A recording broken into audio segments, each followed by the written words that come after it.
Hi. Hello. Hi, Boomer in the Burbs. Hi, Elsa. Hello, hello, hello. Welcome. Thank you for being here. Can you hear me okay? Sorry I'm late again. How is everybody? I uh, had a interesting Monday. Um, yeah, it's been interesting.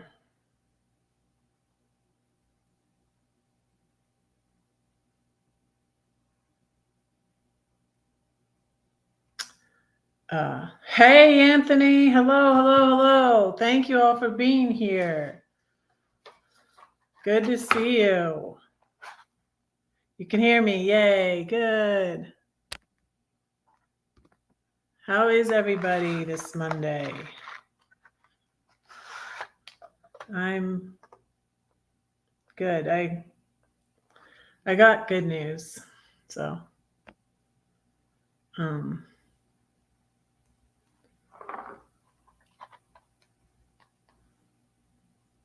I think it's good news.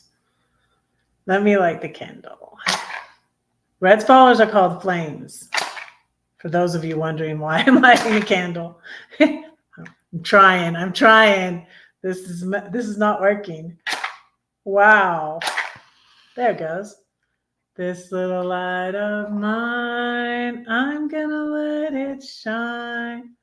This little light of mine, I'm gonna let it shine. This little light of mine, I'm gonna let it shine, let it shine, let it shine, let it shine.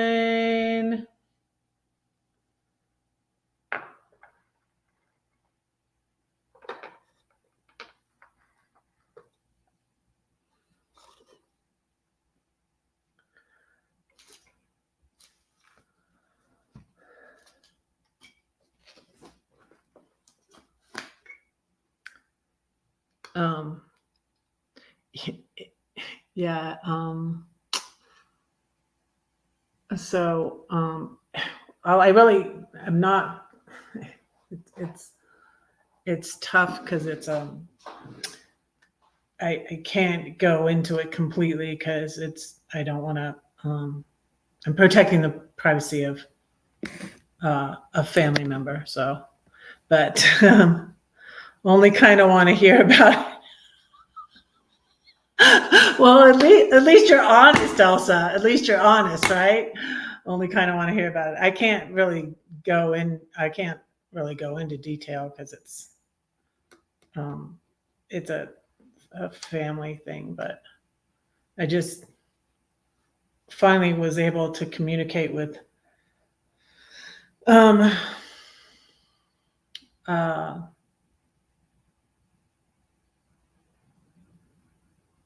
I finally was able to communicate um, with my ex about a family situation. So that's the good news. I don't know. I've been really it's just hard. It's just hard. I don't know. I don't know. But I can't really talk about it completely.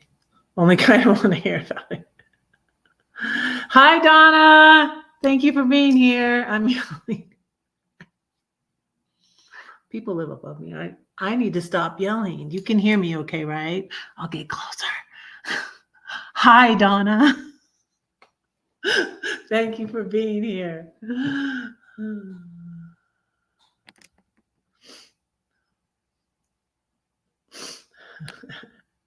Elsa. Elsa only kind of want to hear about it. Um, yeah, let me play a little something on my. I still need to polish my flute. It's really tarnished. Hi, Betty. Hi, pre-retirement days. What's up with my day? Yeah, I'm gonna tell you. That's sort of about my journey of the past 10 years. But yeah, I recently tried getting on eHarmony, but it was very short lived. But I will tell you all about it. The video I posted on my community tab, that was an old video. So that was from before I left Georgia. And so I've had experiences now with online dating. And so I'll tell you. And I really believe that God can bring me my next long-term partner without any dating apps, of course, but I'm not like totally opposed to them. And the reason I tried it, eHarmony again, was because someone at the new church I'm going to, the church in downtown Denver, the Sanctuary, there's a couple there that met on eHarmony, and that's the second couple. Also, Lisa Romano, the Breakthrough Life coach who talks about codependency and narcissism, and I was just recently taking a class with her. She met her husband on there, but it was like totally after she had healed up. I don't know how many years after her divorce it was, but so yeah.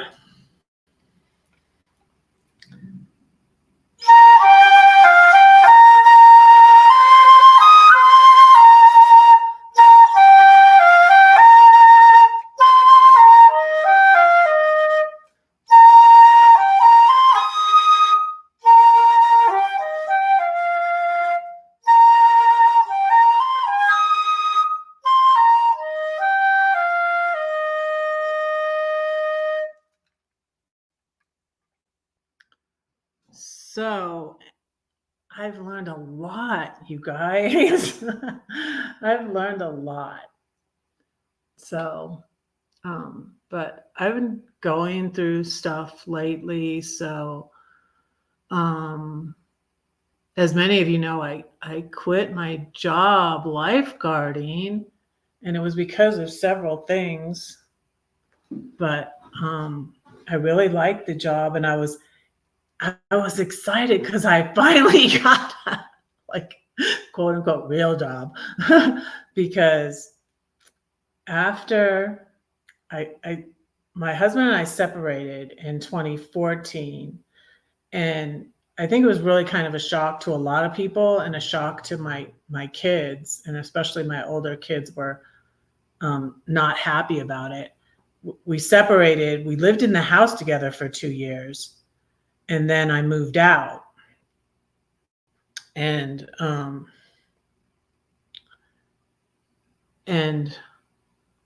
I moved out of the house, and then 2 years, it was 2 more years before we were divorced, because it took 4.5 years for my divorce.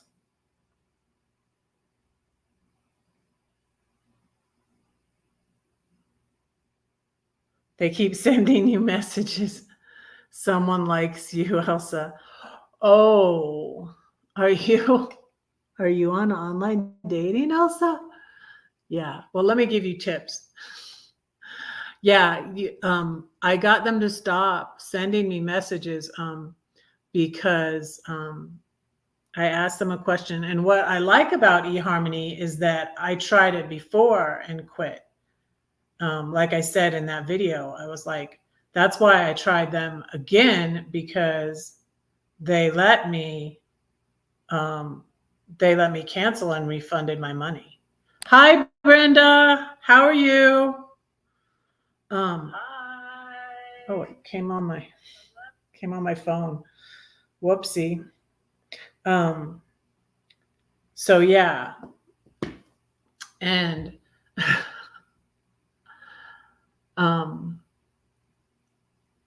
So, but my worst experience really was my first experience with online dating. And it's, it's miraculous that I even gave it another try. But I've honestly, and not so much because of the divorce, but partly because of the divorce, but how is it in Coos Bay? Are you having fun? Are you guys staying in are you guys in your RV? Are you in a hotel or what? If you don't mind me asking. If you don't want to tell everybody, you can text me, Brenda. Brenda knows that. Well, I hope you're having fun. But so where was I? Okay, the first time, and I was just very naive when I first separated from my husband. I was just very naive. I started dating him when I was 17, and then we married when I was 19. I hadn't even dated. My mom even said, "It's foggy today." Yeah, it was so foggy when I was in Aurora Grande, in Pismo. Very foggy at the beach, only at the beach though, not inland. So, so anyways, I was very, very extremely naive and clueless. And the reason why I was so extremely lonely is because of how my kids were treating me. My kids were treating me bad. I got kicked out of the Celebrate Recovery at my church, and all my friends were there. And that's why you hear me talk a lot about my sister-in-law. Like, I almost felt like she was my only friend, So my sister-in-law in California, my brother's wife, was my good friend. And then I did meet some people, because in 2017, I went on my first cruise.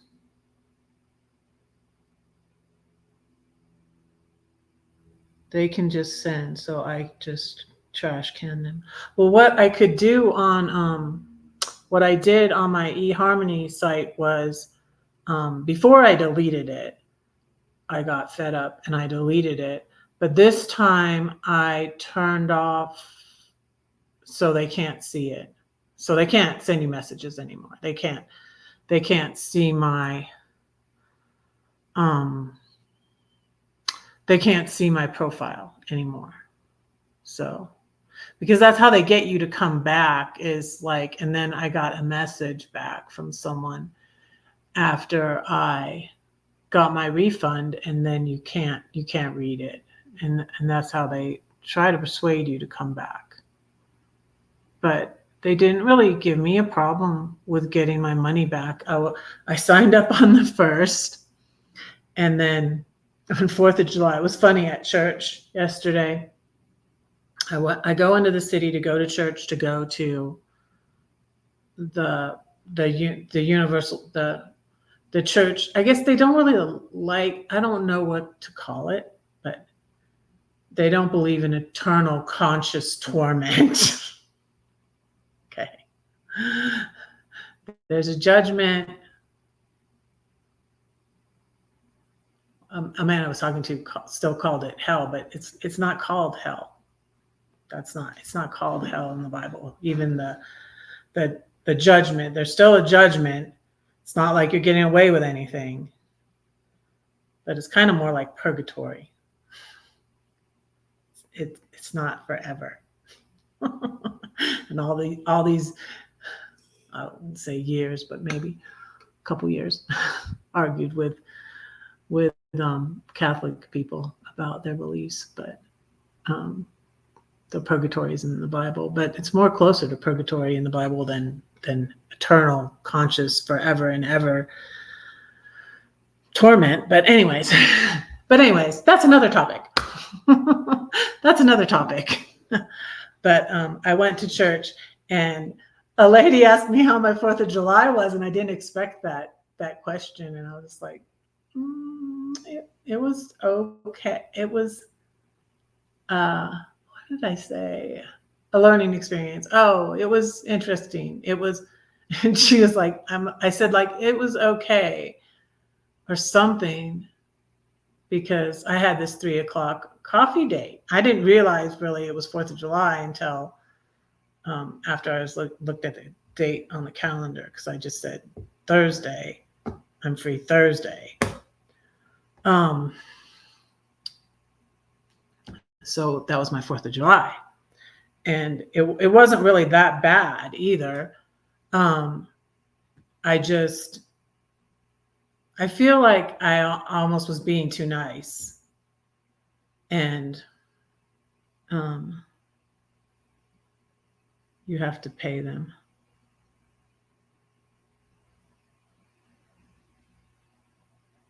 You don't have to pay them. Well, with eHarmony anyways, it's different with different apps.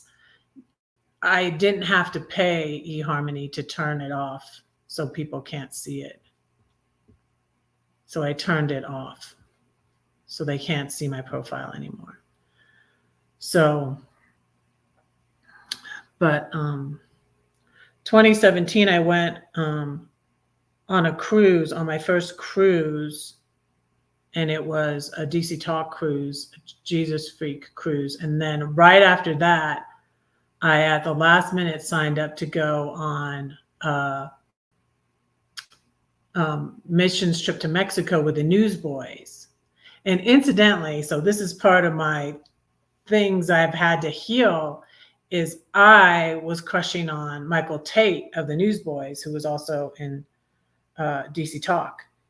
And I wanted to meet him, and I didn't even meet him on the cruise. So, and then I got the idea right after the cruise, since I wasn't getting a job. Later in that year, 2017, I started doing Airbnb in my house, and I had started donating blood plasma. And then I started driving for Uber and Lyft. Sometimes I wasn't in an area where those apps were used a lot. And then there were other drivers. So that didn't really work for me, but I was in a good area for Airbnb. So I did that later in 2017. So in 2014, we separated. So I've been single for 10 years now. And most of those years, the happiest of those years, I will say, I have been celibate. Most of those years, I have been celibate. So for 8 of the 10 years, I have been celibate, and I have been happier those years, although sometimes lonely. And like I said, I was most lonely because my kids, and then being kicked out of the Celebrate Recovery where all my friends were, and because of my kids being mean and sort of leaving me out of everything. And then, I don't know, it was kind of like a lot with my ex, really. It's like sometimes like Christmas, or they come over for Christmas, Mom. And then finally in 2018 is when I decided, because I would go to my exes for Christmas. They would tell me to come over for Christmas. And 2018 was the last, because that was very, very hard. It's very hard when, and it's different, like this person, like this, trying to think, if the man I met up with, he was a very nice man, but it's just like, I knew already that I probably knew before meeting him. And I was like, I shouldn't have even met up with him, because I think I gave him, I feel like I gave him maybe wrong signals in meeting up with him. And because I kind of knew, and then we talked, and I'm like, I'm looking for friends also. And like, I also had a coffee date last week with a friend that I met at the Switchfoot getaway. And I don't think there was any misunderstanding with him, because he knew, like, we went out to eat together with a group of people from the Switchfoot getaway. And I said a poem for him, and he's a little bit younger than me, but he is single, but I don't think there was a misunderstanding there because I think because I didn't meet him on a dating app.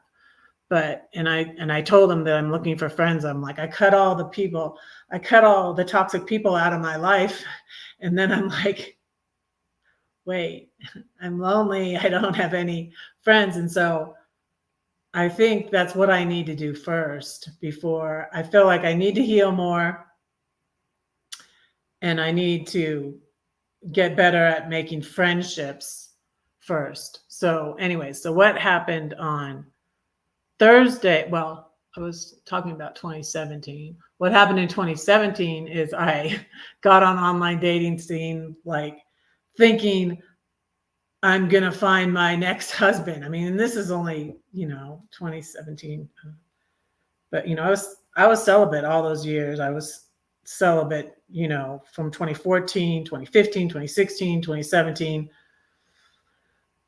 And so I get on Zoosk, and I met this guy, and we went to eat, and he lived south. He lived south of me, and we met. I went a little bit towards him, and he came a little bit north, and we ate at a Chick-fil-A. But yeah, I just was like, I was just very naive, and I just really liked him, and I was really lonely.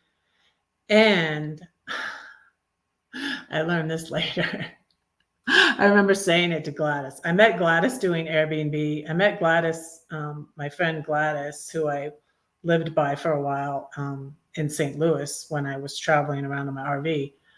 And I used to babysit her dog. There's lots of Blue videos on my channel. That's Gladys's pit bull that I used to doggy sit. But so I said to Gladys, I was like, don't, if you're not ready to have, don't kiss him, because, I kissed him. And so that was not good. And that gave him the wrong idea. And then I was going to watch a movie at his house, but he said I would sleep in his guest room, and I didn't sleep in his guest room. But however, I had all my clothes on. I took my medicine and I was going to sleep. I told him I was going to sleep. Well, he kept waking me up. And at one point I cried. I just was not ready. And it was traumatic because I had only been with my husband. So it was so traumatic, but I didn't call it a rape.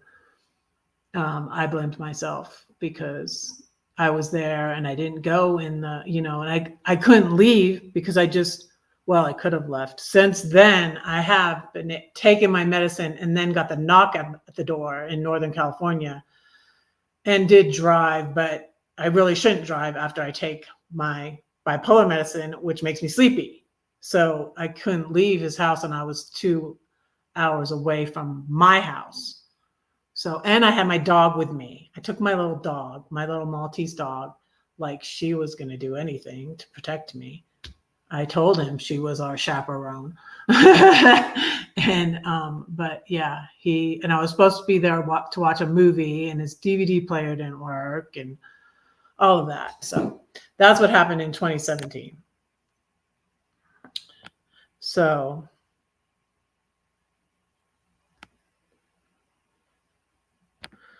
yeah, back to now. And then through the years, and the only time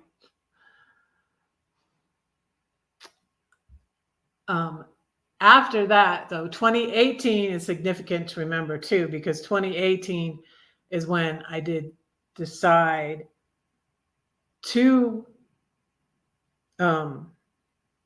is when I was with the green card guy. He came to my Airbnb in August of 2018, and I fell for him, and I didn't realize right away that he just wanted a green card.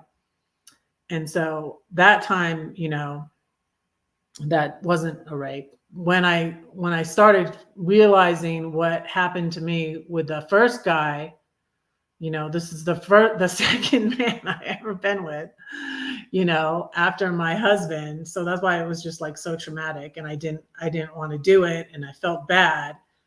And he just kept waking me up. At one point, he woke me up and I was crying, and I asked him to stop, and he stopped, and I'd go to sleep, and then he'd wake me up again. So then I'm just like, well, let me just let him finish. Let's just finish this. And I left early in the morning, and I was still tired, and I had to stop to sleep. Like, and I never have to stop to sleep after driving for 1 hour. Like, if you know me, that's not a thing. I can drive and drive and drive and drive. But, so I was talking to a neighbor and telling her the story, and she's the one that said to me, that's date rape. So it was when I was talking to my neighbor, and I didn't even have the strength to talk about it or write about it. I would write on my blog about everything going on in my life, like too much information. I'm an oversharer. I was an oversharer. I'm less of an oversharer now, believe it or not, but I was an oversharer, and I wouldn't talk about that. And then a year later, it's like the same month. This was August 2017. And then the green card guy was August 2018. And, but that wasn't a rape. That was at least a decision I made. I slept with him. And then come to find out, he was just wanting me to bond with him and connect because he had to go away. I wasn't divorced yet. I got divorced in September 2018 after the green card guy had left, right? And he was trying to keep in touch with me, trying to keep the charade going, but it wasn't until November 2018, though, that I realized I'm like, because I said something to him about like, I couldn't, because he was always talking about marriage and stuff. And I said, I don't think I could marry someone who had more than one wife, because my thing with him is that he was much younger than me and he doesn't have any kids. And I was like, I'm too old and I can't have any more kids, and I don't want to have any more kids. When in my crazy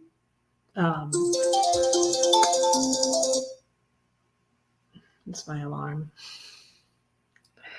Dear Lord, please bless all my children, especially the one who's the alarm went off for. And all my grandchildren, thank you for them, Lord. And thank you for at least some good communication today. Pray these things in Jesus' name. Amen. Okay. So yeah. So that's what happened. 2017, I was the first time I got on online dating. 2018. So the relationships I've had since my ex, and that was 30 years, mind you, if you even want to call them like real relationships. My relationships since my ex were the green card guy, Mohammed. I would call that a relationship. Wasn't very long. It was like, a few weeks, like a month. Well, I mean, it lasted, like I said, it lasted till November, but like communication was not consistent either. And I also feel like he lied to me because he said he was back in Saudi Arabia and he wasn't. I feel like he was in the States still because he was trying to, he had a visa, right? He was originally from Syria, not from Saudi Arabia. He wasn't a citizen. You can't be a citizen of Saudi Arabia unless you're born there. There's a lot of just rules. They're very, very strict about everything in Saudi Arabia. Yeah. I learned a lot from these situations. So I learned a lot from Mohammed. Thanks, Mohammed.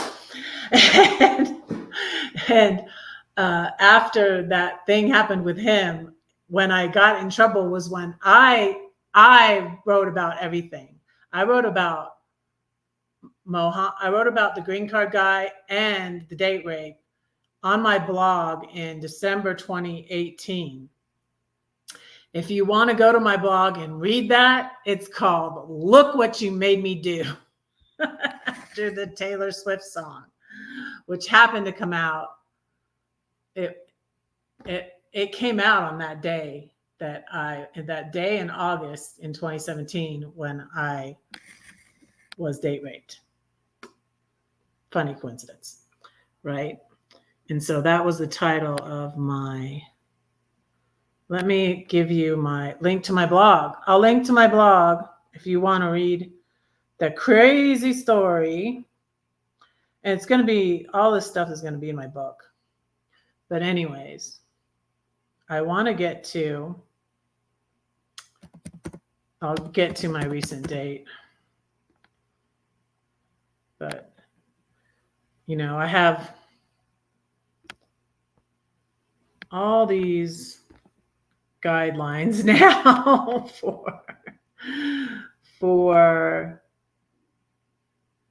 online dating that if I ever do, I will be even more. And I don't know if I ever will do it now for real. I said that. And I've been healing. I've been learning more. I've been making some wrong choices too. I definitely made some wrong choices. I won't deny that. I'm a much more humble person now, actually. I'm a much more humble person. I was very proud of my religiosity and my goody two-shoedness and all of that. And yeah, I've gotten over that a lot. Okay, let me put a link to my blog. 8 watching, thank you for being here. Okay, there's a link to my blog.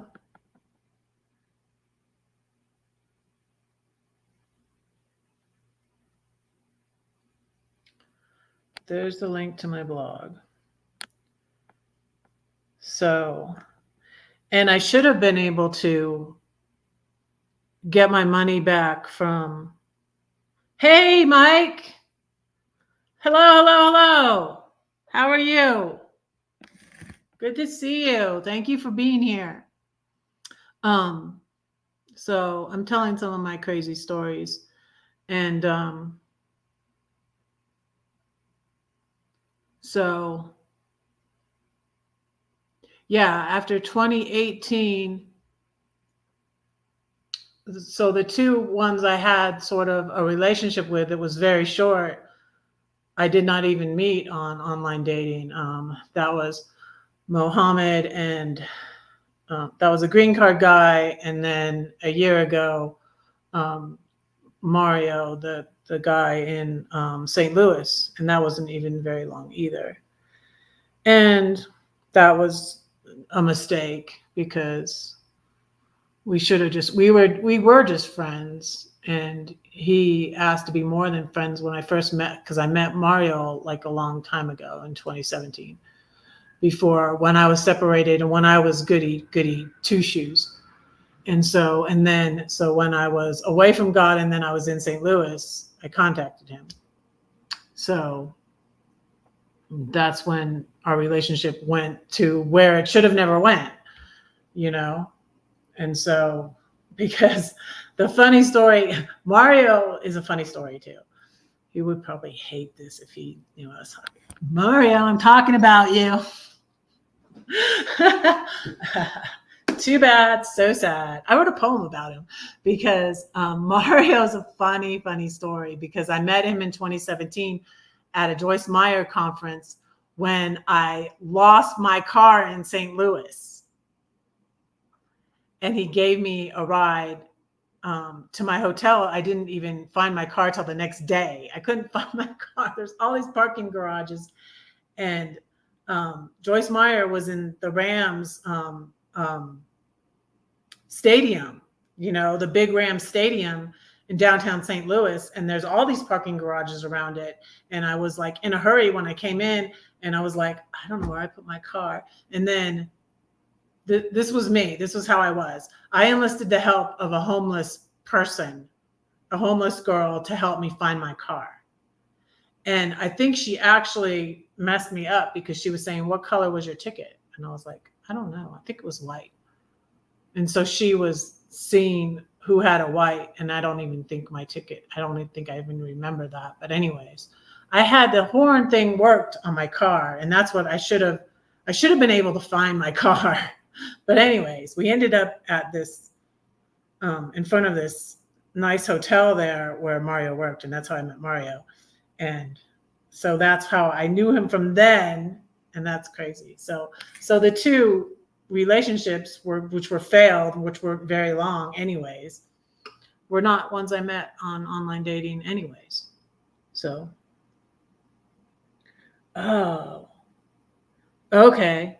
Are you back in Flagstaff? Are you with Lindy? How are you, Larkwood? Have you been here before? Good to see you. Thank you all for being here. I need to say a poem. Let me say a poem. We're 36 minutes in. I need to say a poem.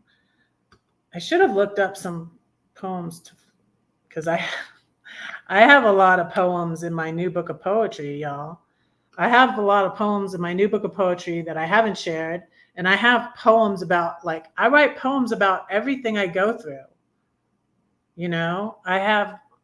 I have poems about them, which is crazy, which is probably part of the reason why I procrastinate so much. It's like, do I really want to share this? Because my writing is always so vulnerable, and I have to work up the courage to share them. Oh, I know what I'll share though. Let me share something, because this is why. I'll share an old one, because I don't have my new poetry book. Where is it? I don't have the document open on my computer, and I'm needing to organize my stuff. Oh goodness, I need prayer, y'all. I need to organize my documents on my computer, and so I don't even have this in a document anymore. I have the hard copy because I have a external hard drive that got damaged, that I think I am going to try to get recovered, even though it might cost a lot, because there's stuff on it I'd like to get back. So I don't have a copy of this on my computer anymore because that hard drive got damaged. But let me read you a poem in here that is called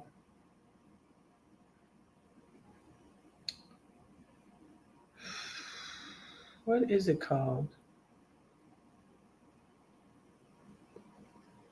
Oh, it's called My Chains. And it explains my daddy issues. That's why I decided I still need to heal.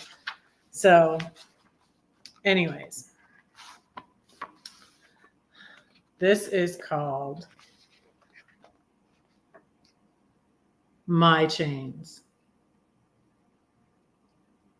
And yeah, there's just a lot, That's why I have more healing to do.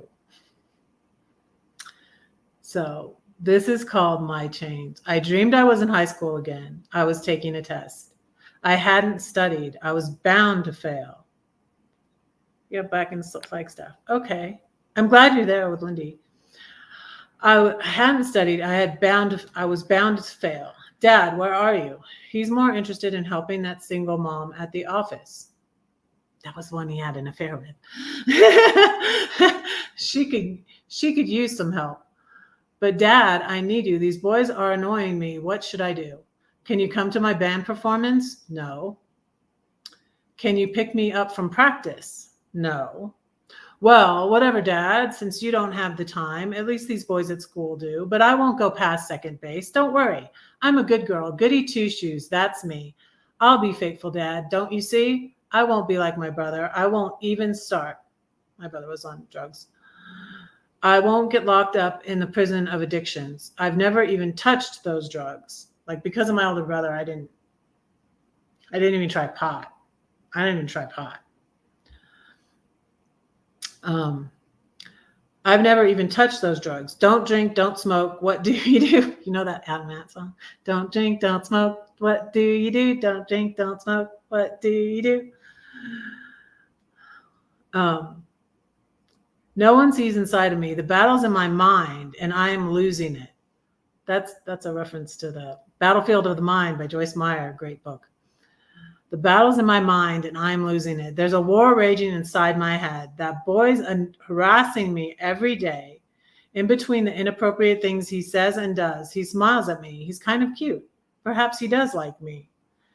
Dear God, today he stood on a bench and proposed. It's the nicest thing he's ever said to me. But he doesn't even know who I am. Or that I'm enjoying this attention. This guy is nuts over me. Go figure. Having this power is intoxicating. This can't be happening. I'm addicted and I can't get him out of my mind. It's like gravity, the spiral down. If he doesn't annoy me, I'm disappointed. Lord, please help me. I'm so pathetic. He makes me manic high. Mom doesn't notice. She's trying to be both parents. At night, I hear her crying. She's dealing with your mania, but I'm sinking. It's not a dream. This is a nightmare. War is hell. Who will deliver me from the body of this death? That's from a verse in, I think it's in Romans. Jesus, awake, he says, peace be still. He breaks my chains in pieces. I can breathe for the first time. That's from a song by the Afters. Can breathe for the first time. I take in the warm air, look up to heaven and whisper a prayer. Thank you. For a while, he leads me beside the still waters. He said he'll be my perfect father. Up further on the mountain than I can see awaits another battle, but with Jesus, there is victory. So that's, yeah. That kind of explains and that was hard for me to ever, for a long time, I didn't share that. Oh, thank you for being here, Larkwood. Thank you. Yes, tell Lindy we said hi. I want to get in touch with Lindy to show her how to set up the subscribers only on her live. So I want to get with her before her live tomorrow and tell her how to do that. But because you do it on YouTube, it's not on StreamYard. I know she's not on StreamYard. So the way we do our lives is not really the same because I do mine on StreamYard, but the subscribers only mode I set up on the YouTube side. So, hi, Glenn. Yeah, Adam Ant. It's from the Adam Ant song from the 80s when I was in high school. So, yeah, I went through my dad cheating on my mom. And my mom and dad had gotten back together. They had almost divorced before we moved all the way across the country. Like, this is the reason why I feel like he's like still angry. he's been angry for 60 years and he's still angry. But this is the reason why my brother took him when he was 15 from Los Angeles, in the Valley where he had all these friends. I had one friend. So, and that's a story too. That's a whole other story. Yeah, that's a whole other story. But I had a best friend and I realized later, because I was just a child then. I was 12 when we moved from California to Florida, and my brother was 15 and he was like so angry. But my parents got back together. He's like, okay, well, my parents got back together and they didn't divorce. So, but then they get to Florida and they're still having problems. And my dad cheats on my mom and wants a divorce again, asks for a divorce again, but she wouldn't sign the papers. And then they got back together and he's like, oh, I'm sorry. And I was so mad for years. I was so mad at my dad. And that too is why I feel that my husband knew, like, because I was in the Bible then, and we were Christians. We went to a Presbyterian church, and I said, "Look, it's right here, Mom. You can divorce him for sexual immorality. It's right here, Mom. So divorce him." I wanted her to divorce him. I was pissed. So yeah. And then my brother is just like, she shouldn't have told us that. I'm just like, what? Like, she shouldn't have told us that. But she was trying to protect that, tell us what was going on. And she was gonna make sure that, he paid his child, because my brother and I were still, well, I don't know if my brother was. I think he was, yeah.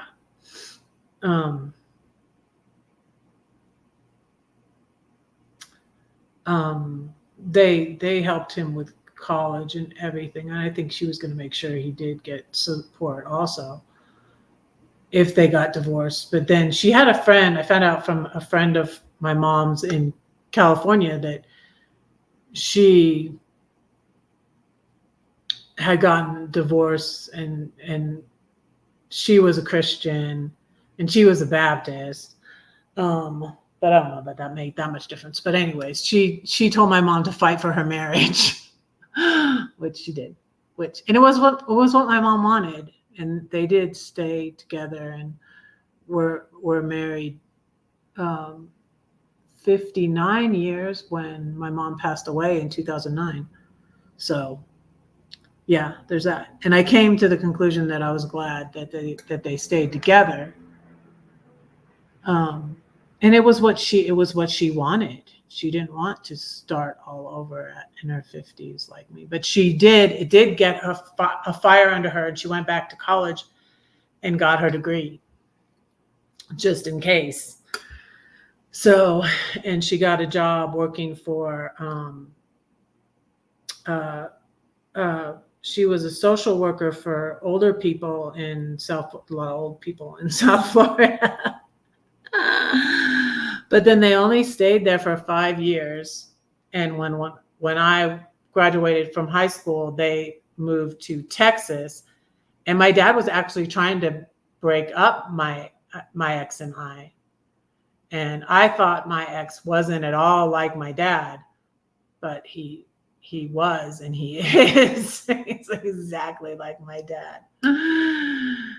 It was funny. The first red flag would have been that, he was going to school to be an engineer. And I didn't think, I was like, oh, my dad works for IBM. He's a technical writer. He's not an engineer.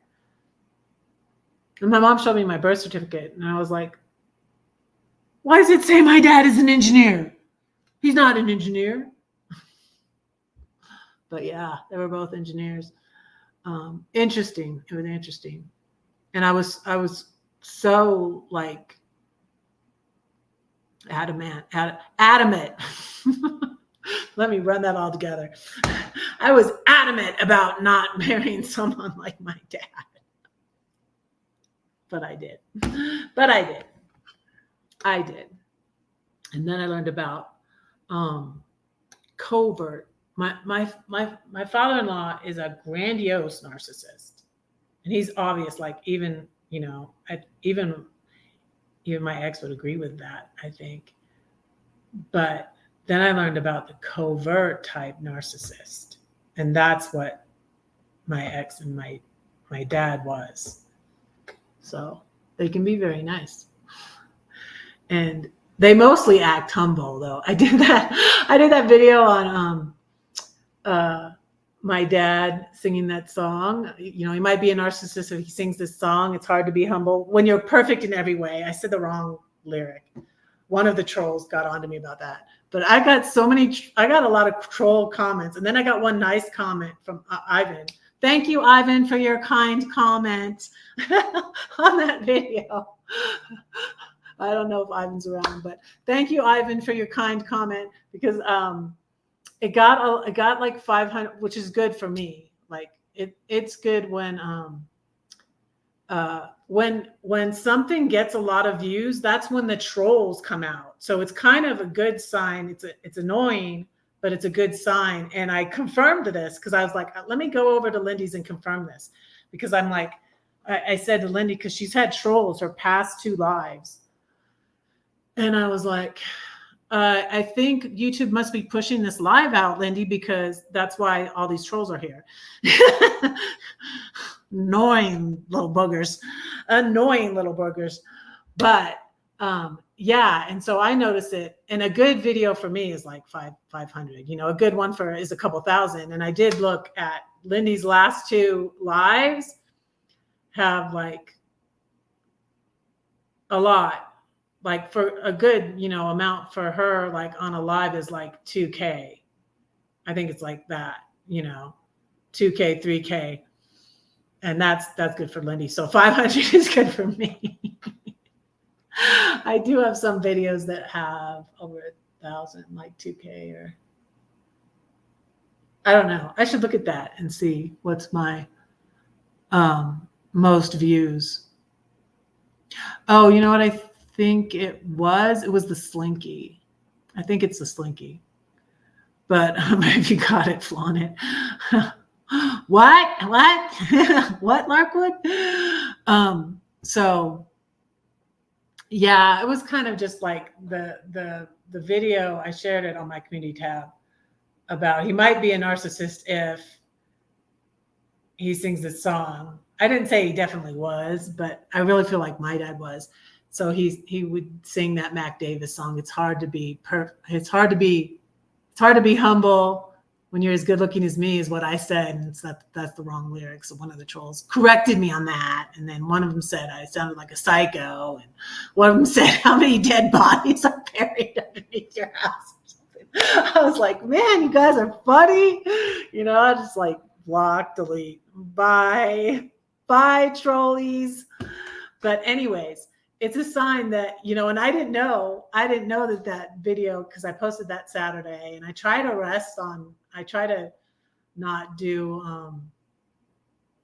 I try to rest on I rest on Sunday. That's something that I learned from Carol. Carol tries to do that because, I am kind of go. I'm trying to chill out, though. I'm trying to chill. Trying to learn to meditate too. I'm trying.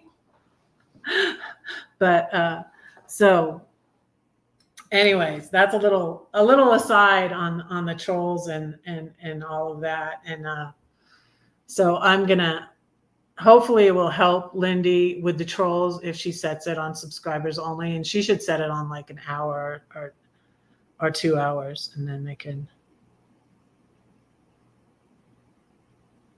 Yeah, that's what I'm talking about with the subscribers only. She can also put it on slow mode, which I used to do. When I had a problem with the bullies, and then I felt like I didn't know if the bullies might send trolls over, or, one of the bullies did make several accounts where he would go around and,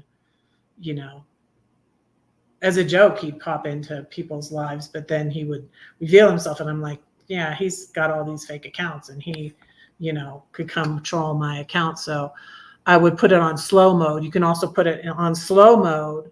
Some people don't like that, though, because then you have to wait. And some people think like they're blocked or something, or what's wrong, or did I say something wrong? Or, people get annoyed with the slow mode, because so you can do slow mode, and you can do what I was talking about, the 5-minute delay. So mine, I think right now is on like 10 minutes. So only subscribers. So like if a troll came in here and they're not subscribed to my channel, they can't chat in the chat.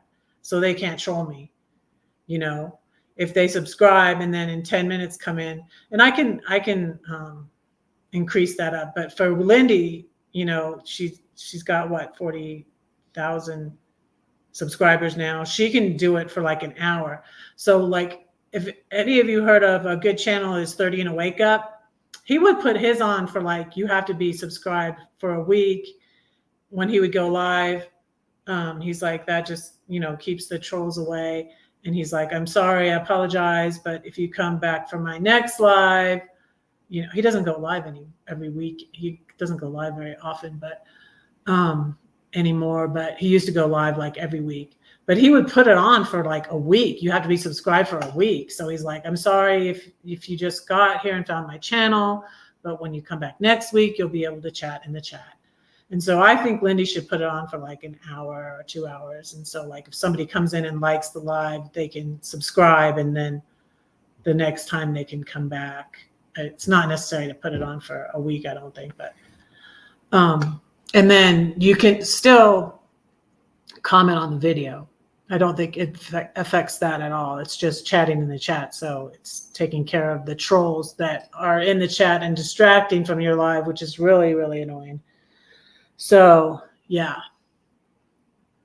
So there's that. But let me talk about my, because I'm almost at an hour, what happened this last week. So I signed up. I have been feeling kind of lonely, but first I feel like I need to make just friends. But anyways, I thought I'd try it because I heard about a second couple that met on eHarmony, and I feel like are such a sweet couple and so well matched. And I thought, I don't know, do you ever do this? Like you meet someone, like I met this couple and they were like, they're both a little bit older than me. And yeah, maybe, I think, yeah, their kids are about like my age and stuff. And I think they are about my age, or maybe 60 something. I'm going to be 60 in 2 years. That's crazy. 60. So anyways, maybe I'll be ready to date when I'm 60. No, I hope it'll be before then. But anyways, but it's not right now. I don't feel like right now. I'm still needing to wait. But anyway, so I met this couple at the church I'm going to in Denver. And they just, I don't know why. I was like, oh, they've been married a long time. And oh, they have kids, they have grandkids. She was talking about grandkids and stuff. And then she says, no, it was a widow. I met John on eHarmony. And I was like, really?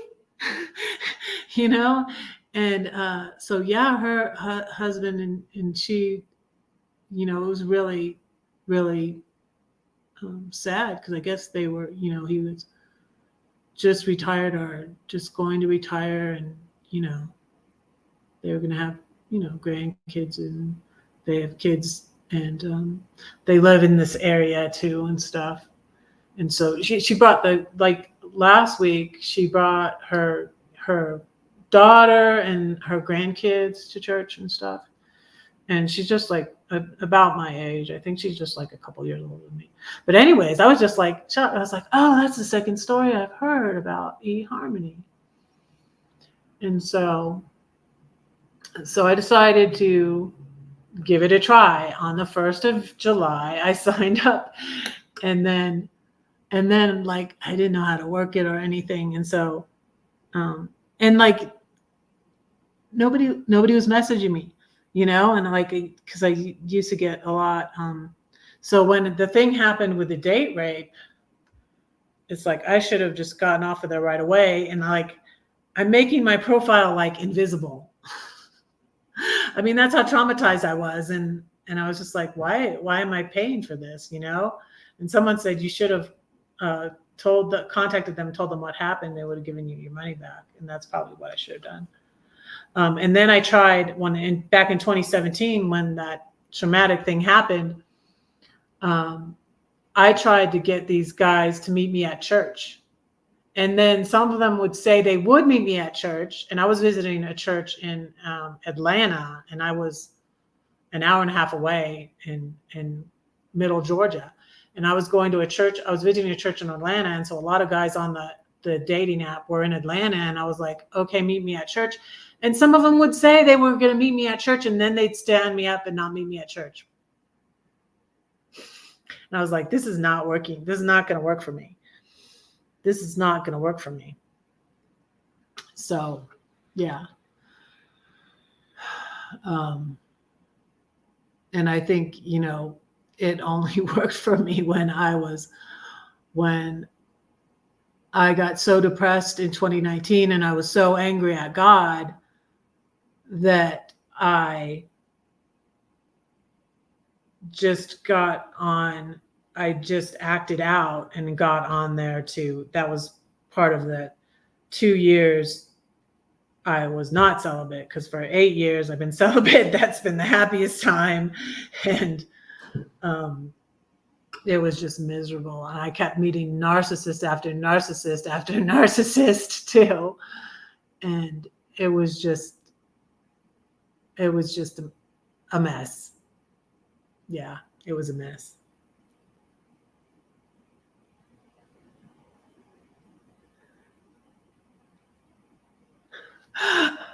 I have a funny story about that. Yes, I want to tell you that funny story. So, in the part, so I met Gladys doing Airbnb, and she lived at my Airbnb before she found a house in Georgia when she got transferred to Georgia with the Air Force. And so she was at my Airbnb for many months as a long-term guest. And so that's how Gladys and I became friends. And I had 3 rooms in my Airbnb that I rented out. I started out with just 2, and then it was doing so well, I was like, and people were wanting to rent a 3rd room, and I rented out my den, but then I moved into the den and rented out 3 rooms. But for a while, the 3 rooms were 2 bedrooms, and I would rent out the den. I called it the Wolf's Den because I was Redheaded Riding Hood, so I called it the Wolf's Den on my Airbnb. And it was called Red's Airbnb. But so one night, and I had this, and I would get these guests too. Sometimes I would get all sorts of guests. I would get, airmen. This one night when we were on the dating apps, this was 2018 it must have been 2018 when I had, I'm just months into doing Airbnb, but it was flourishing. And so I think it was spring 2018. And I had Gladys as a long-term guest. I had, and then it would end up, the 3rd room would be for short-term people. And so I had, J-Lo was an interesting guest I had. I have a lot of poems about doing Airbnb too. Which are fun little poems. I have one that's called Mikasa Sukasa, a poem about doing Airbnb, because it was kind of fun sometimes until it wasn't, until like Green Card Guy and just some annoying guests, a few annoying guests I had besides the Green Card Guy. But so we're sitting there one night, and I would always cook for my Airbnb guests, and especially like if it's their first night there, I would give them a free meal. And so, and J-Lo it was like we were 3 generations. It was me, and I was in my 50 something. Gladys was like really a couple years older than my oldest child. So I think she's going to be 40 this year. So Gladys was 30 something, and J-Lo was 20 something.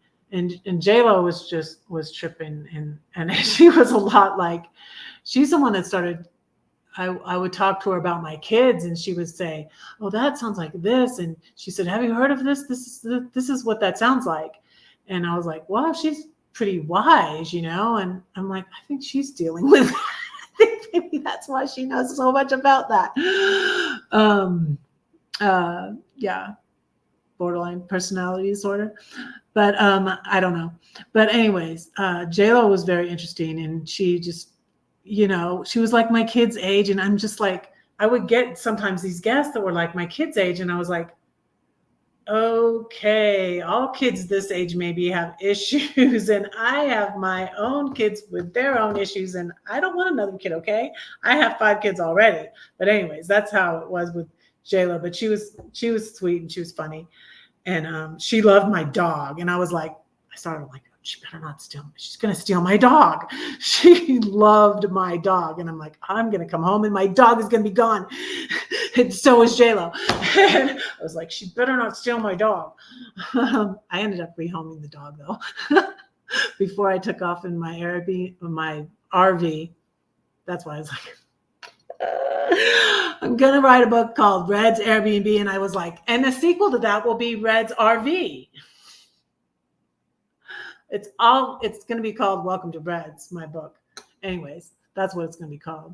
But anyway, so I'm sitting at the table. So I did have an extra guest that time. So I had Gladys, J-Lo, and this airman. No, that is three guests. Okay.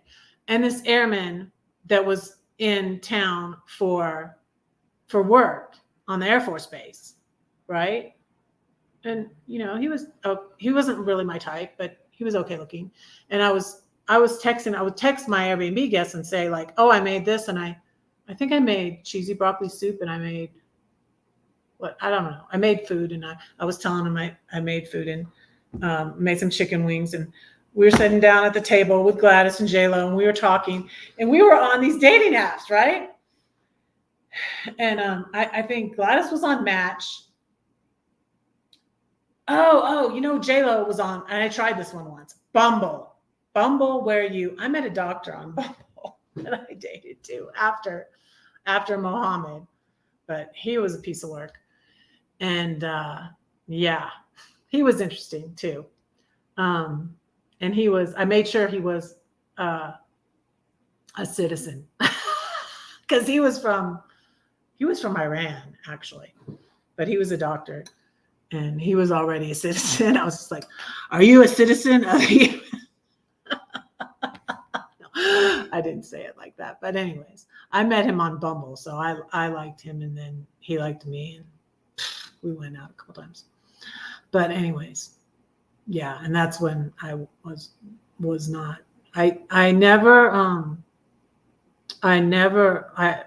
to be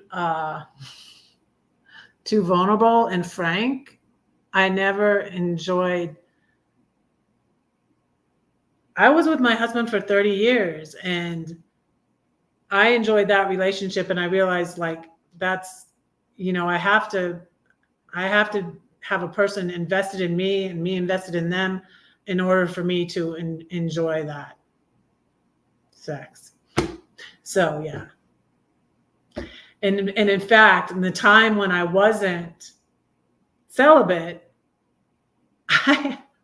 one night I have this nightmare that I had X sex. Now I never had X sex, but I had that dream because the sex was better with my husband. Duh, okay? So what God says is right. And the rules God makes and gives you are good for you. You know what I mean? Like it's not God trying to be a killjoy and trying to be a bully and being mean and make your life miserable. He's telling you how things will be better in your life. And so, yeah. So I had this nightmare. So, now I have 9 watching. I hope I didn't offend anybody. But anyways, I hope I didn't offend anybody. So anyways, it was so funny because here we're sitting at the table, we're eating, and our plates are there, we're done eating. I texted the airman, and he comes in, and he was putting it wasn't that hot. It was only like April. It must have been, March or April. It was not that hot. And his room, this airman's room, was right by the thermostat. And he was helping himself and turning it down and like it was funny because Gladys and I were similar in that we were very cold natured. We don't like, we like warm places. That's why she wasn't too excited about moving to St. Louis. I was like, oh, okay. Might get some snow. And I wasn't sure about Denver, but it's not really too bad. I just turn the heat up. And right now, I don't use the air that much, but this guy was turning our air way down and we were freezing. And we were sitting at the table and J-Lo was talking to this guy on Bumble, and I think Gladys was on Match talking to some guy on Match, and I got on eHarmony, and I was like, I just want to see some picture. I wasn't away from God yet. I was drifting. This is when I was drifting. I was like, I just want to see some hot guys' pictures, right? So I'm filling out all this stuff, like Glenn's talking about here. I'm filling out all this stuff, and because eHarmony has all these, that's what I feel like is good about it too. eHarmony has all this stuff. You fill out this and fill out what do you think of this? And they have all these questions, and you go on and on and on and on, right? Yeah, they could give a 2-week free trial, but this is how they get you. But they are really good about giving a refund if you haven't been on there that long, because it happened to me before, and that's why I said, well, if I try it again, I'll try eHarmony again. But this time I didn't even try it. This is when money was really tight. I'm doing Airbnb, I'm driving for Uber and Lyft, and I did plan a trip though. That was when I last went to the Switchfoot getaway that summer, and I had someone watching but oh goodness, it was so stressful because I didn't have my credit cards were maxed out, and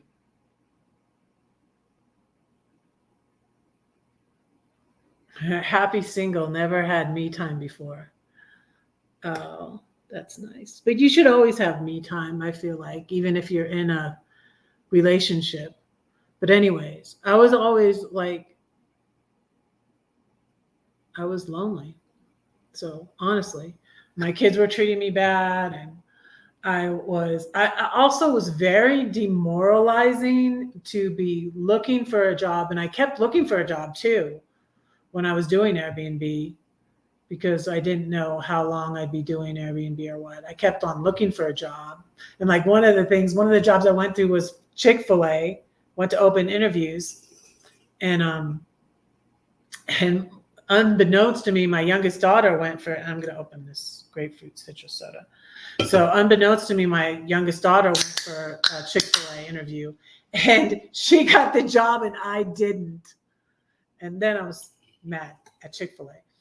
But I had these things that kept happening, and the thing with the publisher happened, and that made me angry. I just had so many things happening, making me angry, depressed, upset, discouraged. And then I'm lonely on top of that. I'm just like, can I catch a break here? So we're sitting there, and I'm going through all these, and we're cutting up, and we're joking and all of that. And I'm like, oh man, and you know what? I think I remember his name, because I think his name's Mark. I'm like, oh, Mark's never gonna come here. And then later he was like, oh yeah, I didn't want to interrupt your all's girl time, and then it was so hilarious. I was like, I'm like, I have to fill out all this. It's like, I just want to see some hot guys. I'm filling out all this, and then you get to the end, and their pictures are blurred, and you can't, unless you pay, you can't, so we were cutting up, and it was funny. Fun times at Red's Airbnb. So, that story will be in my book. But he was like later, he never came out. I'm like, he's never going to come. We were having our girl time, and he didn't want to intrude, So he went into his room and then went to bed, and we were out there cutting up. It was funny. But, but back to 4th of July. So everything went well with my date. Actually, it wasn't until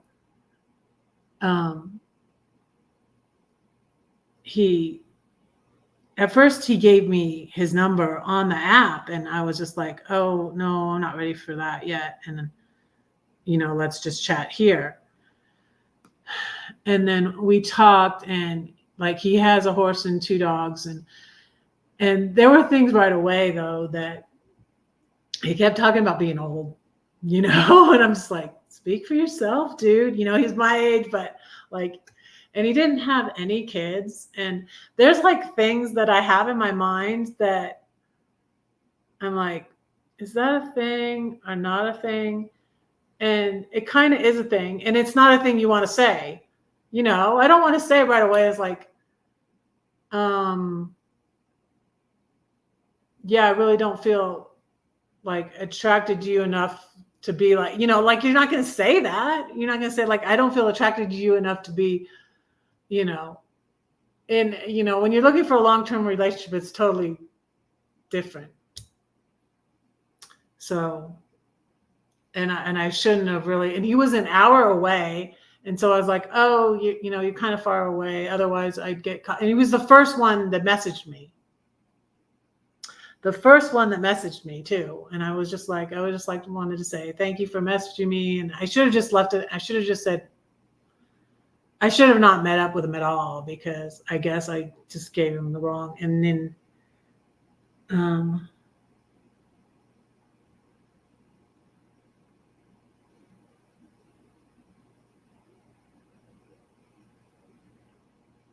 you can't even read more than a line of their profile.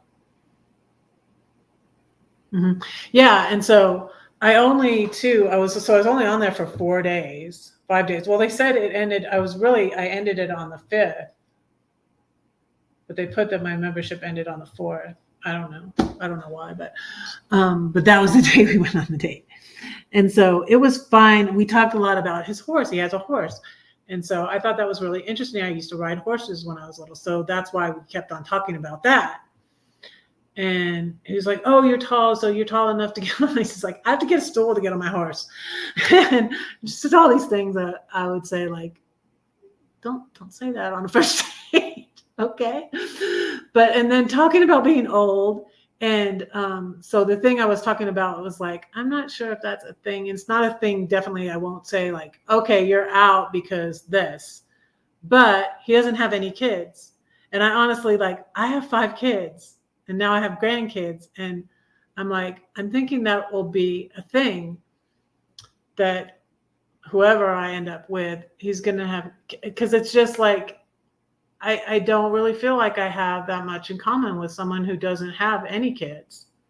So that is a thing. And it's like all these things too that I didn't, and I'm like, I'm looking for friends too. And I'm thinking, well, maybe he can be a friend, and, and we kept talking, and the place where we were at was closing, and we had iced tea, and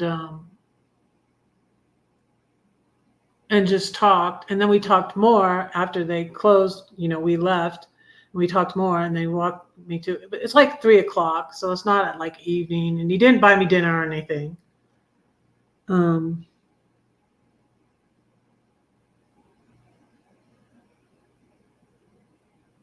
Yeah, I can't look at others. Are you talking about eHarmony, Glenn? So I think I can see a couple of lines of their profile, but I can't see their pictures are blurred. And this was the funny story about, like, I'm filling out all this, and, we were just laughing, I was like, I just want to see some pictures, Jay was like, look, here, you can look at mine. So, yeah. But I learned a lot. I feel like I could do like people lots of tips on. I had scammers contact me. One time when I got on there again was when I was in California taking care of my sister-in-law, Joyce. And I was feeling kind of sad and lonely because that's a very stressful situation when you're taking care of someone who's dying. So, and one day she was making me go to the store because she wanted, yeah. And then I got a message from someone. I felt so bad, but see, I have been working on myself, and these things that used to be worse for me are not as bad. But I felt badly that I did like two profiles and they hadn't gotten back to me yet. And I was like, well, now those what guys are going to get back to me, and or maybe not. Maybe they won't ever. Maybe they ended their memberships. So you don't really know. But they can still see and read all of mine. Well, I messaged them and asked them about that. So they told me how to turn it off. And I did see it before, like turn it off. And so that's what I did after the date rape in 2017 is I made my profile invisible. And it's just like, what is the point of being on online dating if you're making your profile invisible? And so, but the point for me was you can only see me if I'm interested in you. And then I wouldn't have all these, when I got, I was just like, when I got on, because sometimes I don't know, it just feels like it was either feast or famine. Like I did have one guy that I wasn't interested in at all. And really right off the bat, I'll tell you a secret. Any men watching this, right off the bat, if they're all about your appearance, and this guy messaged me, said something like he was speechless, I'm too exquisite or something like that. And I put the picture on my thumbnail that they put on there, and it wasn't my first picture I picked, but I looked, really enthusiastic or whatever. And my first picture they were still reviewing, and then that picture they approved right away. And I think they were like, this is going to get her more attention or whatever. But I was like, I didn't really want that to be my main first picture they saw, no. So I'm learning. So, but you should be able, if it's eHarmony, you should be able to turn off yours. So that's what I did. And I turned off notifications. I'm like, I don't want to hear anymore. Like, and this one guy, I said, yeah, we can stay connected. But it was the same situation. It was the same sort of guy, and that I really knew. I was like, no, I don't think it would go anywhere with him either.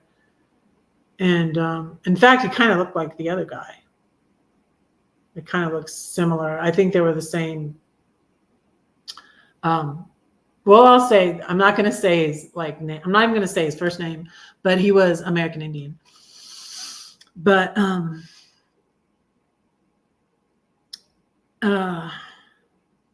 yeah. So we talked, and I just think I probably gave him the wrong impression that, and then when I texted him and said that we could be friends, and then he said he didn't know what that would look like. And I was like, why do you not know what that would look like?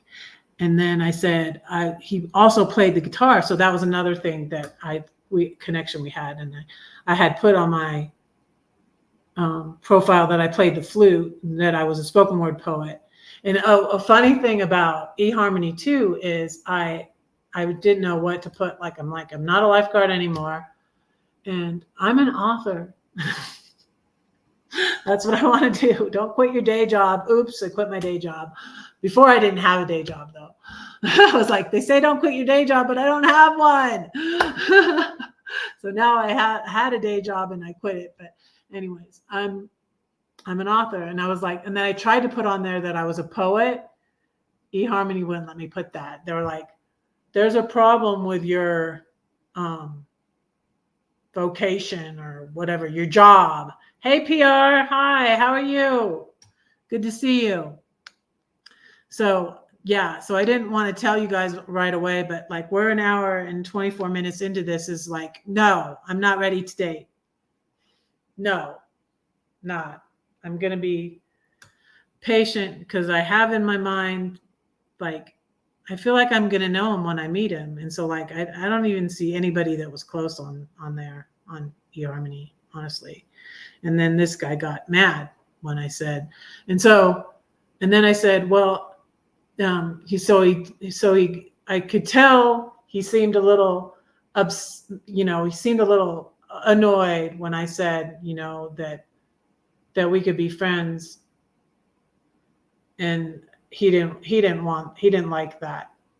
So I could tell he didn't like that. And then I said, oh, could I come hear you play? He said he played at a church sometimes, or I thought he played maybe at bars or whatever. And you know what he said? And this is how I could tell he was offended. And he's like, no, my animals and church are reserved for someone who cares about me. And I was just like, huh? I'm like, I didn't say anything. Like, I knew I couldn't, when he was talking about his horse and stuff, and it was nice. And he also had lived in his RV for a while and stuff. So we had that in common too. And he had just bought an RV and he was like hoping to find someone to go camping with him. And so we had a lot in common. It wasn't that, but I was just like, I know he's not, I can tell he's not the one, but like, he seemed like a nice guy. And I honestly I don't know anybody here. I don't have, I have some friends back in Georgia. I have some YouTube friends. Now I have a friend in this area that I met with. And also I was going to meet up with, something fell through. I was going to meet up with a friend I met on YouTube that I found out lives in my city here, lives here. So I was going to meet up with her last week also. So I had all these appointments to meet up with people, and two of them worked, and one of them is a friend that I met at the Switchfoot Getaway. So my friend, and that went well. And like, he didn't think anything. He wasn't expecting it. I mean, he understood. And, I didn't meet him on online dating. I met him at the Switchfoot Getaway. So he understood. I said, like, I don't have any friends. I don't know anybody here. So let's be in contact. And we're both, I haven't gotten tickets yet. I need to get tickets to it. We're both going to Switchfoot. He's going with another friend though. We're not going together, but I'm going to go to Switchfoot concert in August. So I'll see him there. And we'll probably keep in touch. And I'm in touch with another friend that's in Indiana that we all ate together with, Kathy and Tom, a couple that I met at the Switchfoot Getaway. We ate, and I ate with this guy and another guy from Tennessee. But I said to Mark, well, let's keep in touch because you live in my area. So that happened.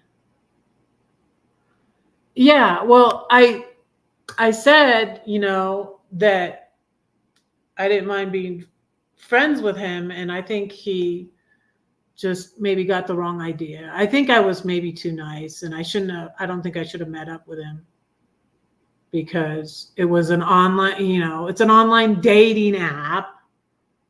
And so the purpose is to meet someone for a relationship. And so I should have said no.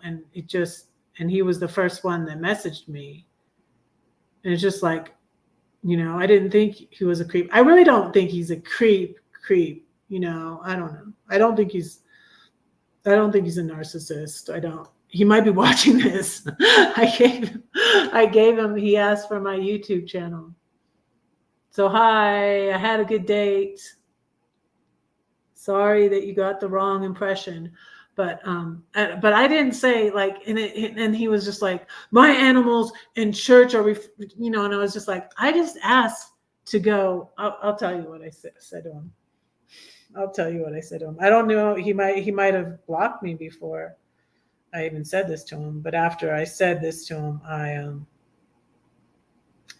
I blocked him. I did, because I didn't care to hear anymore.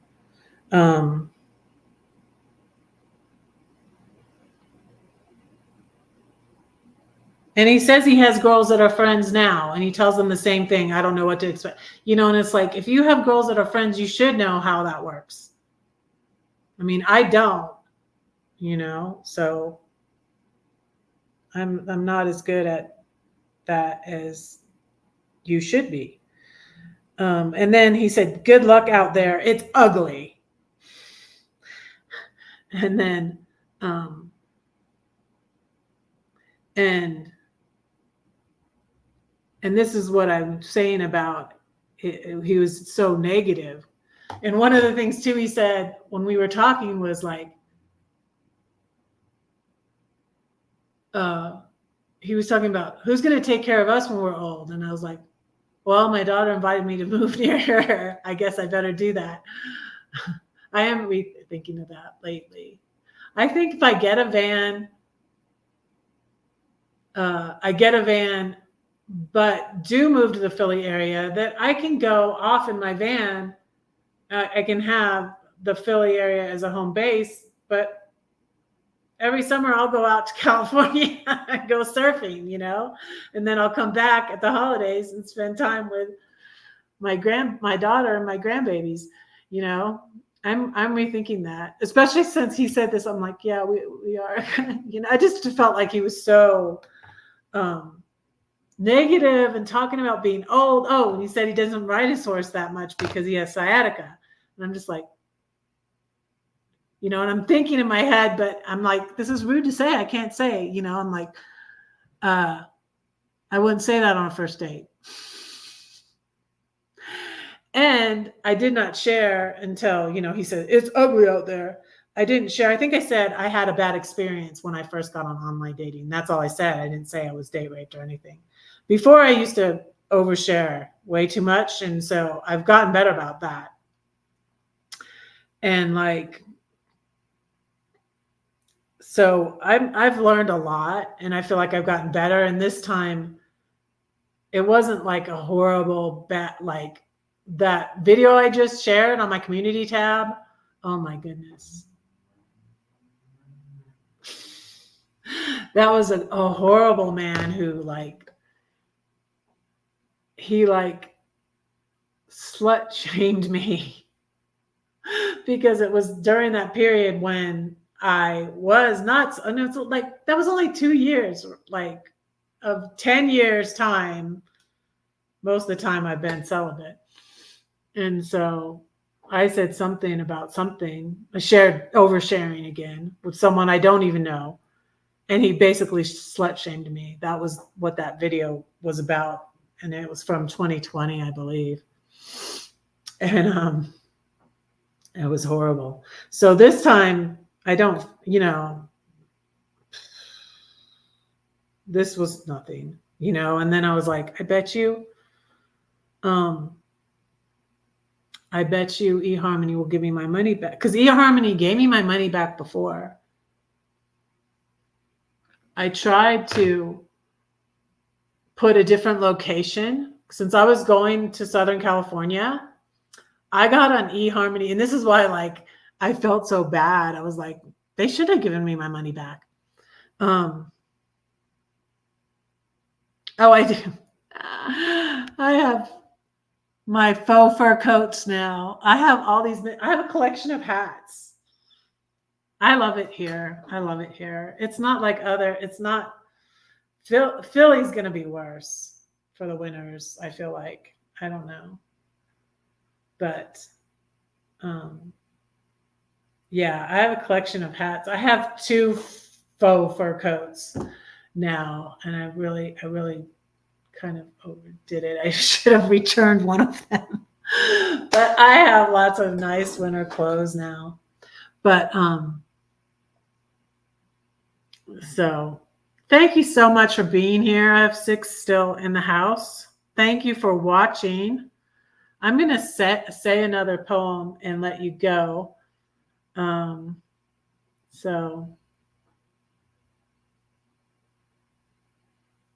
Oh, you were talking about Philly.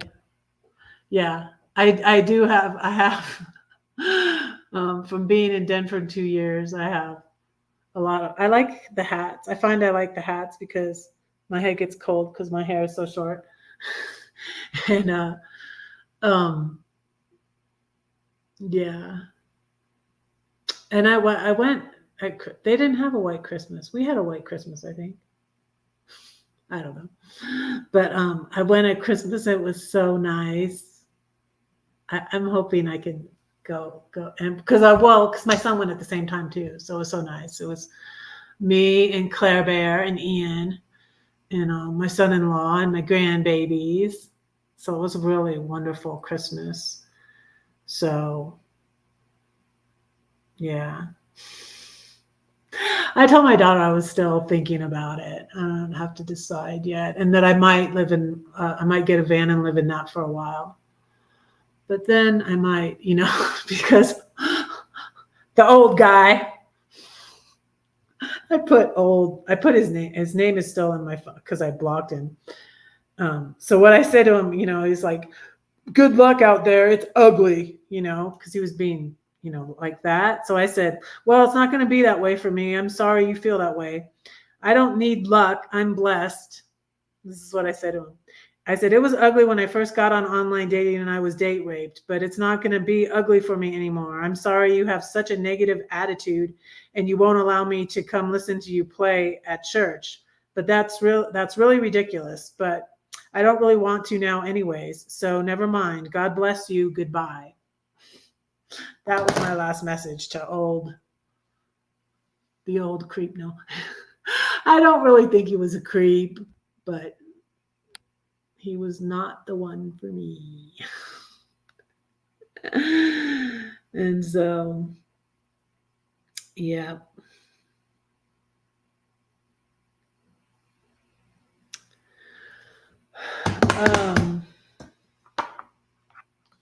Let me see.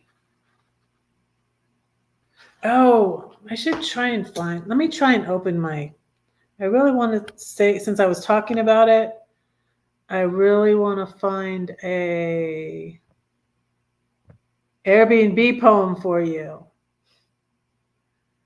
If I could find my document on my, oh gosh, this is a mess, you guys. I need to go through the documents on. Oh, I found my book. I found my book. Let me see if I can find a open.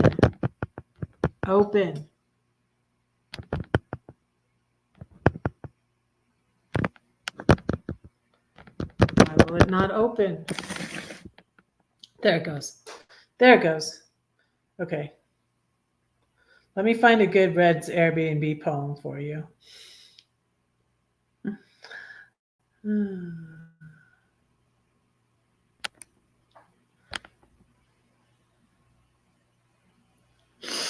It's called Welcome to Red's. Let's see if I can find it.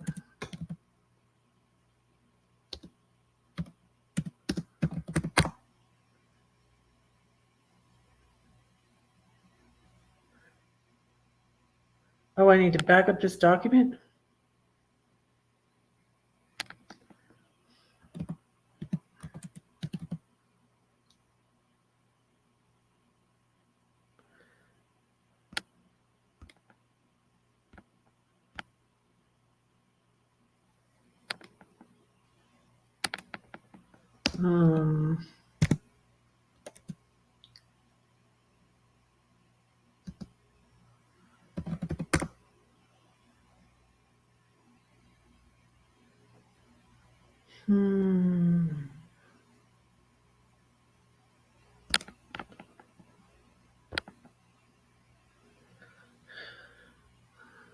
Oh, here's one. I wrote several about Red's Airbnb.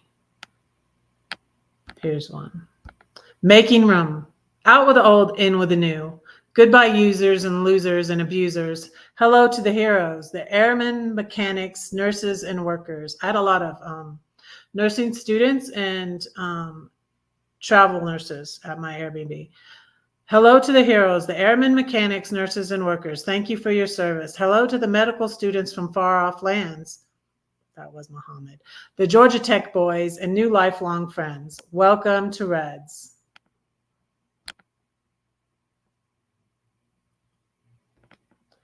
I have poems about um,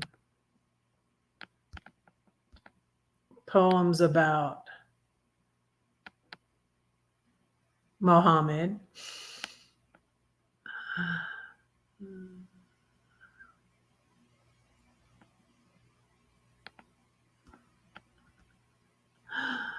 Oh, you want to hear? You want to hear a crazy poem about Muhammad? Um, he would call me the redhead, and that's a red flag too. That you're it's a red flag if you're immediately focused on my appearance and what I look like. It's if you're mentioning the redhead, you're a redhead, or you're obsessed with that, that's a red flag too. So, and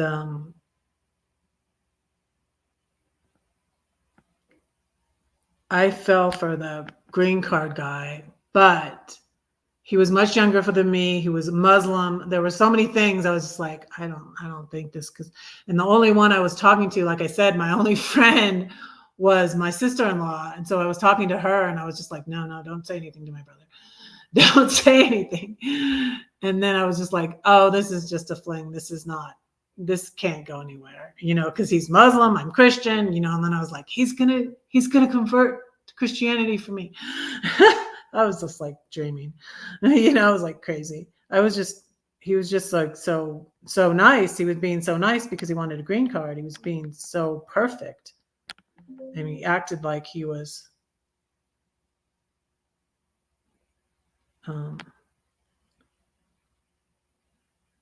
he acted like I don't know what my computer is doing here.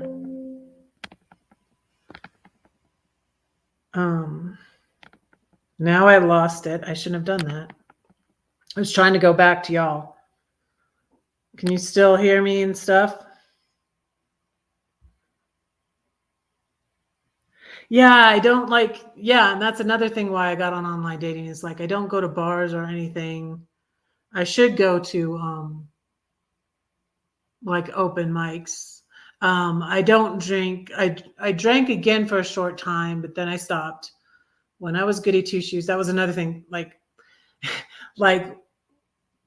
Mohammed and I had in common that we were both religious. We were both very religious and strict. He didn't eat pork. He didn't drink. He was Muslim. He's Muslim, and that's why it was so weird too that we did sleep together. But I felt like he orchestrated that because he wanted me to bond with him. He wanted to be able to come back when I got my divorce in September. He said he was going to come back in October. But I think he knew, because I decided, but by that time I was like, no, I'm not just going to get divorced in September and then get married to this younger, 25 years younger Muslim man from Saudi Arabia. And then I realized, later on, he was like, I only have a visa because the travel ban was on. The travel ban was on because he was from Syria, not from Saudi Arabia. He was from Syria originally.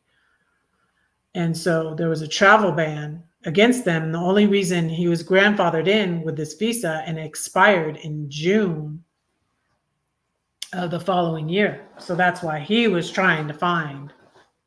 actively trying to find and he was doing these medical programs for his like internship in the US, and he wanted to continue doing them and finish them in the US. So that's why he had a plan. He was so, we were a lot alike in a lot of ways. He was very cleanly, so clean, and he wore this cologne. He smelled so good. He would take me to eat. We'd watch movies.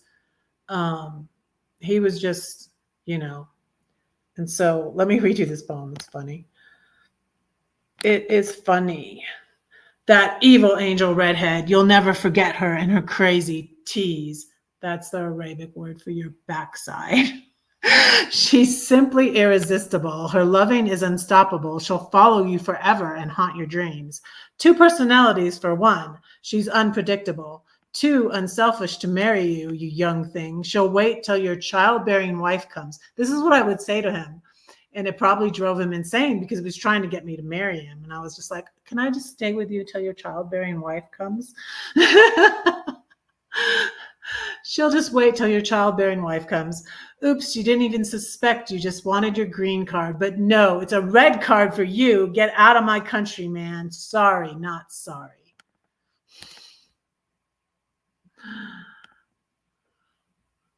That's what, like, and after we were together, after we were intimate, he acted like he felt bad about that. I mean, and that was like all part of the, it was all part of the act, you know, because, you know, we were both so religious, you know, it was like, oops, it's bad, you know?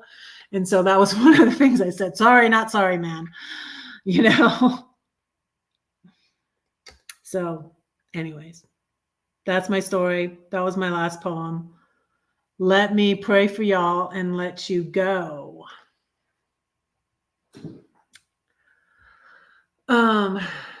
Does anybody have any prayer requests? So that's my story. I have a lot of stories. 8 watching. Thank you all for being here.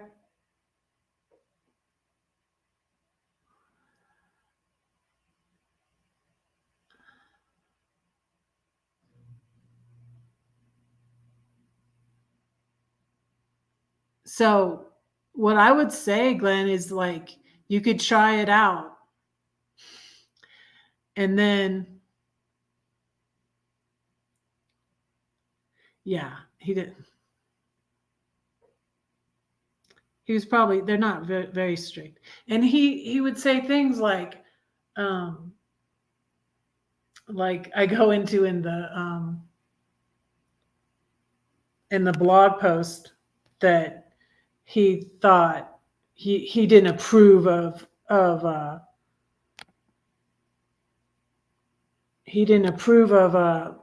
Taylor Swift, you know, because she was too sexy and, you know, all that.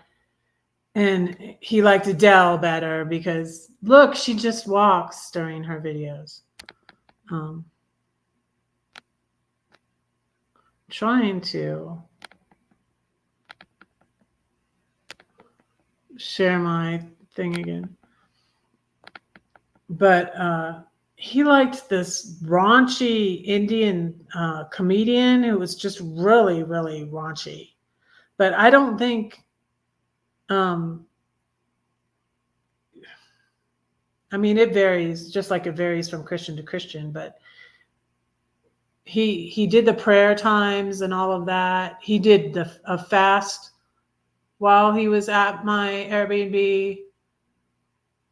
I think he was just as strict as a lot of them, but I don't know. But I don't know a lot of Muslims, so. Let me share the link to my blog.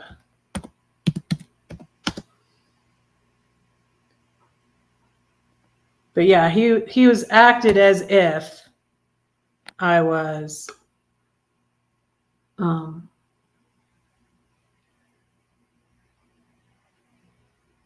you know, really, you know, I don't think he trusted me because he got me, get this. This was one of the red flags that I was like, what the heck is up with this guy? He got me an HIV test. But I had told him about the date rape. So that was his out. That was like, oh, because of the date rape. But I was donating blood plasma and it had been a year later after the date rape. So I knew I didn't have anything. I was donating blood plasma so they would find that out like right away if I had caught anything from the date rape. But he got me an HIV test.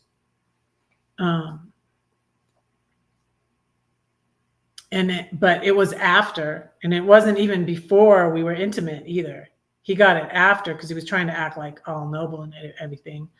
But yeah, it was weird. And we we use a condom, but I can't have any more babies. And it's like, if you don't have, like, and I felt like he didn't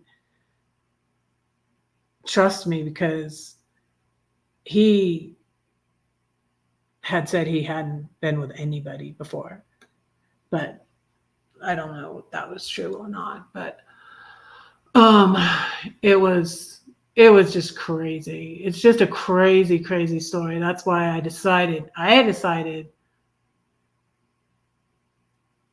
especially when I found out, he just wanted a green card. I decided I was going to write about it right away. And when I wrote about it, oh gosh, he was so mad. That's how I got him to call me. He called me. I was just like, oh my gosh, when you were supposedly back in Saudi Arabia, I was trying to get him to call me. He wouldn't call me. And that's like one of the things why I felt like he was lying to me. He said he went back to Saudi Arabia, but he didn't go back to Saudi Arabia. He was still over here trying to find someone so he could get a green card. So, and I feel like probably it's a thing that men paying alimony can find someone that wants a green card and send them to their ex and say, here, marry this person, you'll get a green card, I'll get out of paying alimony. It's a win-win, except for me. It's a lose-lose. And so I really think that might have happened, but I can't prove it, of course. But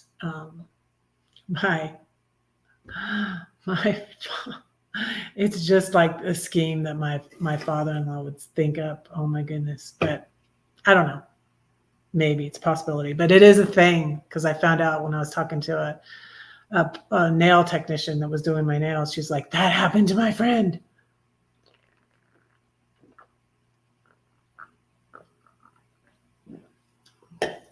So, excuse me. I'm going to pray for y'all. Dear Lord, thank you for these YouTube friends. And I pray you bless Elsa and be with her and bless her and her family and her fur babies. Please be with Glenn. I pray that you would guide him in his search, and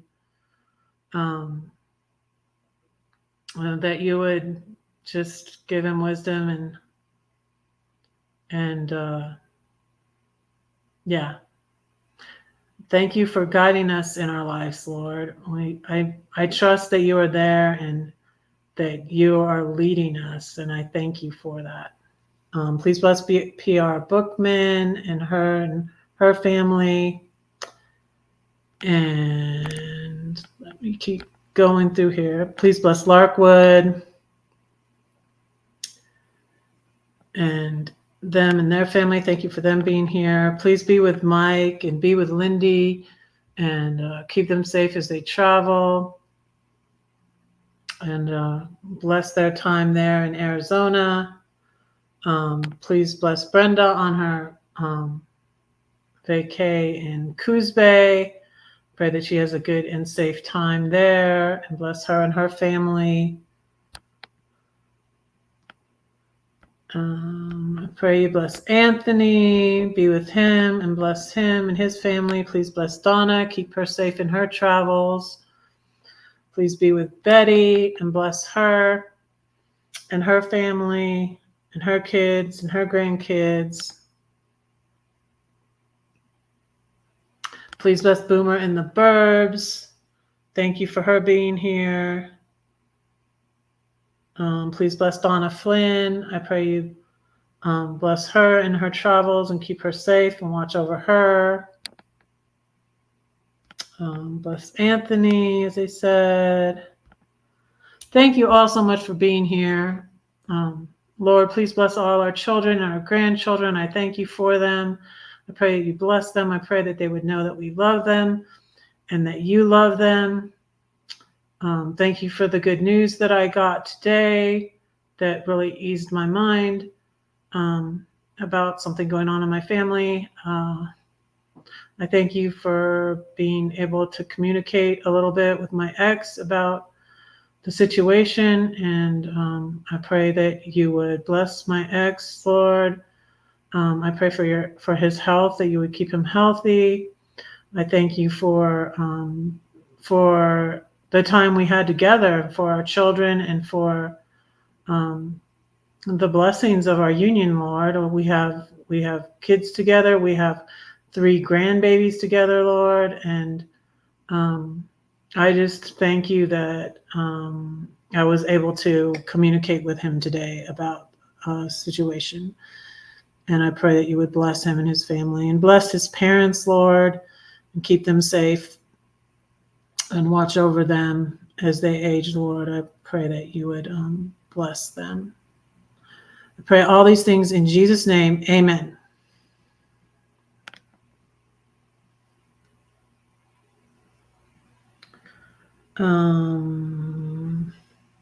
The blog didn't. Thank you all so much for being here. Let me try to share my blog again because it looks like it didn't go through. I don't know. Do you see my blog in there? Let's see. There, I think it went through. Okay. Yes, thank you. Thank you for being here, Betty. Thank you, Larkwood. Thank you, Glenn. Thank you, Elsa. Thank you, PR. God bless you all. Don't say that no one cares for you, because I do, and God does too. Don't forget to pray for Red, because Red is praying for you. Good night. I'm almost at 2 hours. I'll wait 3 more minutes now. Should I wait 3 more minutes? Love you all. Good night.